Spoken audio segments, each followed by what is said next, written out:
नमस्कार स्टूडेंट, आज मैं आपको बताने जा रहा हूँ थर्ड चैप्टर में कि जो मोस्ट आईएमपी ऑब्जेक्टिव हैं जो कि हर बार रिपीटेड होते हैं और आते ही आते हैं। ठीक है, ये 3 टॉपिक जो रहेंगे वो आप अच्छे से तैयार कर लेना। मैं गारंटी के साथ बता रहा हूँ एग्जाम में आपके ये आते ही आते हैं, जिसमें कि अपन सबसे पहली अपन कंडीशन इसमें आपको पता होना चाहिए। क्या पहली कंडीशन A1/A2 बराबर नहीं है B1/B2, not is equal to B1/B2। ठीक है, और एग्जाम में पेपर में कैसे पूछा वो भी मैं आपको बताऊंगा, किस तरीके से कैसे एग्जाम में आपसे इसके क्वेश्चन पूछे जाते हैं। ठीक है, पहली चीज इतना क्लियर होगा। अब आपसे इसमें पूछा कि बताइए A1/A2 बराबर नहीं है B1/B2। आपसे पूछता है कि इसकी बताइए रेखाएं क्या होती हैं। क्या पूछ लिया आपसे? रेखाएं, या इंग्लिश में क्या हो जाएगा, लाइंस। तो इसमें हमेशा याद रखना है इसकी जो रेखाएं जो होती हैं वो क्या होती हैं, प्रतिच्छेद होती हैं। क्या होती है? प्रतिच्छेद, जिसको बोला जाता है इंटरसेक्टिंग लाइन। ठीक है, ये लाइन की बात हो गई। अब बेटा इसी में अगर आपसे पूछ दिया कि ये बताइए कि ये लाइन, इसका सॉल्यूशन क्या होगा। क्या पूछ देंगे अपन से? सॉल्यूशन। सॉल्यूशन का मतलब क्या होता है? हल। आपसे पूछ दी हल, हल का मतलब क्या होगा? सॉल्यूशन। तो आपको ध्यान रखना इसका जो सॉल्यूशन होगा वो होगा अद्वितीय। क्या होगा? अद्वितीय, या इसको बोलेंगे अपन यूनिक सॉल्यूशन, या बोल सकते हैं अपन वन सॉल्यूशन।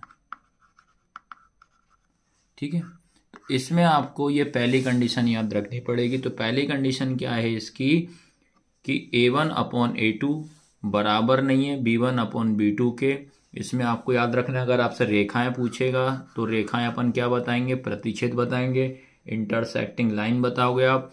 उसके बाद आता है हल में अगर पूछेगा सॉल्यूशन तो क्या आता है? अद्वितीय हल आता है, यूनिक सॉल्यूशन आता है और वन सॉल्यूशन आता है। तो पहली कंडीशन आपको याद होना चाहिए। ठीक है, और एक चीज और याद रखना है इसमें, अगर आपसे पूछ ले बताइए कि ये कंसिस्टेंट है कि इनकंसिस्टेंट है, तो इसमें हमेशा याद रखना संगत है कि असंगत है। तो ये आपका कहलाता है संगत।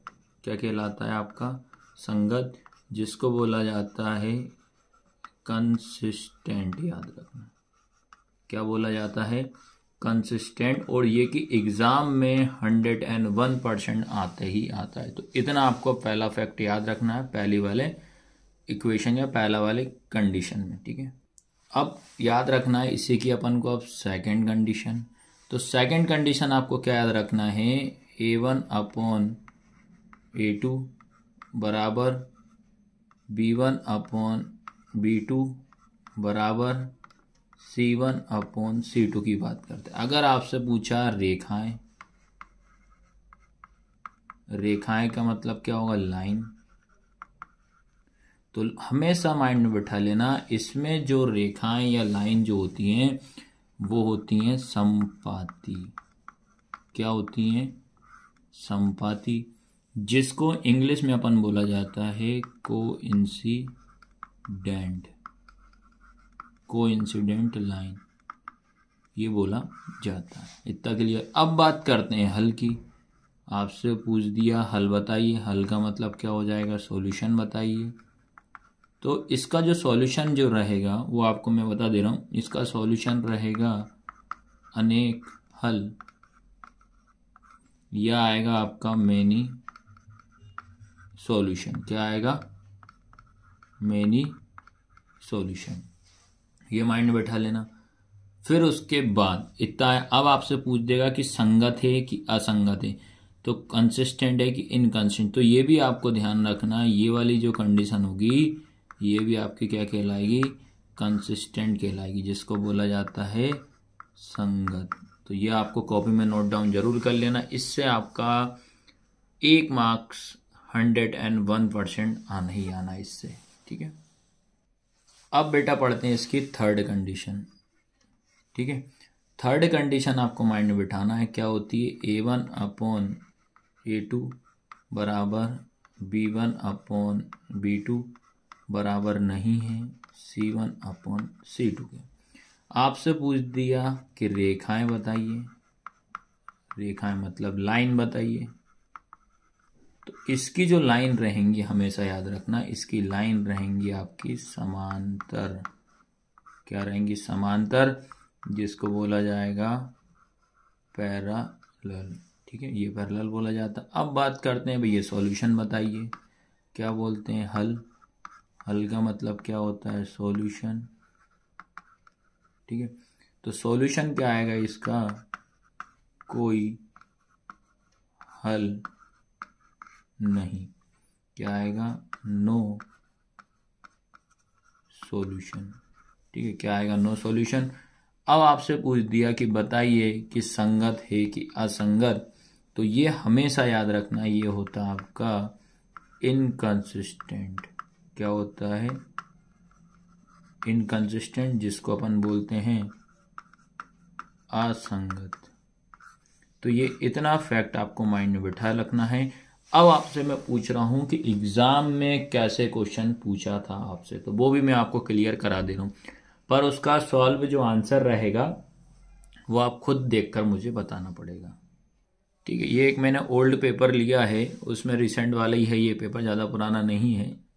इस क्वेश्चन में देखते हैं किस तरीके से आपसे पूछा। थर्ड चैप्टर का था, समीकरण युग्म A1x plus B1y plus C1 बराबर 0 तथा A2x plus B2y plus C2 बराबर 0 का कोई हल नहीं होगा यदि पहली कंडीशन A1/A2 बराबर नहीं है B1/B2, बी वाला है A1/A2 बराबर B1/B2 बराबर नहीं है C1/C2, फिर आता है A1/A2 बराबर B1/B2 बराबर C1/C2, फिर ये था लास्ट कंडीशन। तो आपको इसमें बताना है कोई हल नहीं।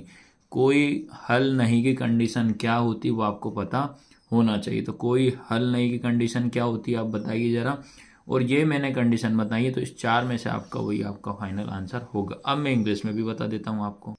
ये देखिए इंग्लिश की में भी अपन देख लेते हैं, क्या है, pair of equation A1x plus B1y plus C2 equal 0 comma A2x plus B2y plus C2 बराबर 0 हैव नो सॉल्यूशन। क्या पूछ रहा है, no solution. If no solution की कंडीशन आपको बताना है। पहली condition A1/A2 not is equal to B1/B2, second A1/A2 बराबर B1/B2 not is equal to C1/C2, A1/A2 equal B1/B2 equal C1/C2, फिर लास्ट ये वाली कंडीशन। तो आपको बताना है नो सॉल्यूशन। क्या कर पाओगे कि नहीं कर पाओगे नो सॉल्यूशन, ये क्वेश्चन आया था। अगला एक और पेपर में दिखाता हूँ आपको मैं। चलिए इसके बाद ये पेपर में देखिए किस तरीके से क्वेश्चन पूछा है। रेखिक समीकरण युग्म A1x plus B1y plus C1 बराबर 0 एवं A2x plus B2y plus C2 बराबर 0 आश्रित एवं संगत होता है। क्या लिखा है, आश्रित एवं संगत। तो इसमें आपको बताना है संगत। तो आश्रित से कोई मतलब नहीं, आपको संगत बताना है कि संगत इन चारों में से कौन सी कंडीशन में संगत कहलाता। तो ये बताना है। इंग्लिश में भी देख लीजिए भाई, the pair of linear equation A1x plus B1y plus C1 equal 0 and A2x plus B2y plus C2 equal 0 is dependent and consistent. तो आपको कंसिस्टेंट पढ़ना है, बताना है कि कंसिस्टेंट क्या होता है। तो इन चारों में से जो भी ऑप्शन रहेगा वो आपको पता करना है भाई। ठीक है, तो इस तरीके से मैंने थर्ड चैप्टर के जो ऑब्जेक्टिव हैं बार बार रिपीटेड होते हैं, चाहे आप किसी भी एग्जाम की तैयारी कर रहे हो, सभी में ये मोस्ट इंपॉर्टेंट है। और चैनल को सब्सक्राइब करना है, प्ले स्टोर में आपको ऐप को डाउनलोड कर लेना, उससे ये बेनिफिट हो जाएगा, पेपर आपके सारे उसमें अवेलेबल हैं। ठीक है, धन्यवाद। और मैं सभी की एग्ज़ाम की तैयारी में आपको परफेक्ट करवा दूंगा मैं।